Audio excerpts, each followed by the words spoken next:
நிறைய வர குழந்தைங்கள்லாம் பாதிப்பு அதிகமாக இருக்கிறது, அவங்க போராட்ட குணங்கள் அதிகமாக இருக்கிறது, இந்த மாதிரிலாம் லைஃப் போராட்டமாக இருக்கிறது. 9ஆம் நம்பரில் அதிகமாக இருக்கிறவங்களாம் ரொம்பவும் வைலண்ட்டாக இருக்கிறது, போராடுறவாளாக இருக்கிறது, வைலண்ட்டாக கூட போராடுறவங்களாக இருக்கிறது. இதெல்லாம் அந்த 9 நிறைய இருக்கிறவங்க கிட்டே இருக்கும். 6ல் இருக்கிறவங்க ரொம்பவும் சொகுசாக வாழணும்னு நினைக்கிறது. 5ல் இருக்கிறவங்க 5 ஆதிக்கம் அதிகமாக இருக்கிறவங்க அவங்க என்ன பண்ணால் ஜோக்கர் மாதிரி எல்லாத்தையும் அனுசரித்து போகிறவங்களா இருப்பாங்க. எப்படி நிலைமைக்கு ஏற்ற மாதிரி மாறிக்கிறவங்களா இருப்பாங்க. இந்த மாதிரி ஒவ்வொரு நம்பருக்கும் 1ஆம் நம்பர் அதிகமாக இருக்கிறோம், ஓவராக ஸ்டெப்பனாக இருக்கிறது, ஓவராக எல்லாமே அறிவுபூர்வமாக இருக்கிறது, ஓவராக ஸ்ட்ரெயிட் ஃபார்வர்டாக இருக்கிறது. இந்த மாதிரியான பாதிப்பில் அந்த 1ஆம் நம்பருடைய தாக்கங்கள் இருக்கும்போது இருக்கும். இப்படி 2ஆம் நம்பர்னால் உணர்ச்சிகள் தான், உணர்ச்சி தான் முக்கியம்னு இருக்கும். 7ஆம் நம்பர்னா துறவு எண்ணம் தான் நிறைய இருக்கும், எதை பற்றியும் கவலைப்படாமல் அப்படியே இருக்கிற மாதிரி இருக்கக்கூடிய அந்த துறவு எண்ணம் தான் நிறைய பேருக்கு 7ஆம் நம்பர் நிறைய 7ஆம் தேதி 7வது மாதம் அல்லது 1900 ஏதோ ஒரு 7 வர்றது, இது எல்லாமே அவங்களோட குடும்ப வாழ்க்கையை பாதிக்கிறதுக்கு ஒரு காரணமாக இருக்கிறது இந்த கேது பகவானாக இருக்குது.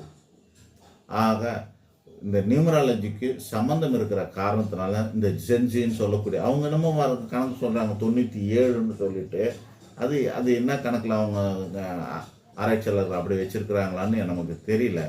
ஆனால் நியூமராலஜின் அடிப்படையில் 2ஆக பிரிக்கிறோம். முதல்ல 1999 வரைக்கும் மக்கள் ஒரு மாதிரியாகவும், 99க்கு அப்புறம் 2000க்கு மேலே பிறக்கிற குழந்தைகள் வேறு மாதிரியாகவும் இருக்கிறாங்க. இது உண்மையான விஷயமாக இருக்கிறது.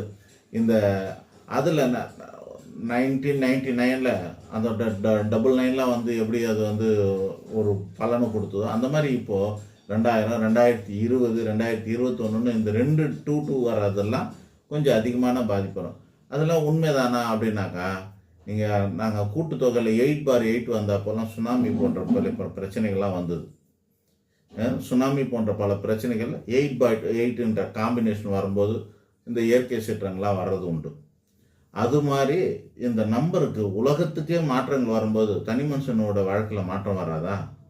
இதுதான் இந்த கடைசியாக 4 டிஜிட் 1997, 2000, 2026, 2027ன்னு அந்த கடைசி டிஜிட்டுக்கு எழுத்தா மாதிரி அவங்களோட தனி மனித வாழ்க்கை அமையும்.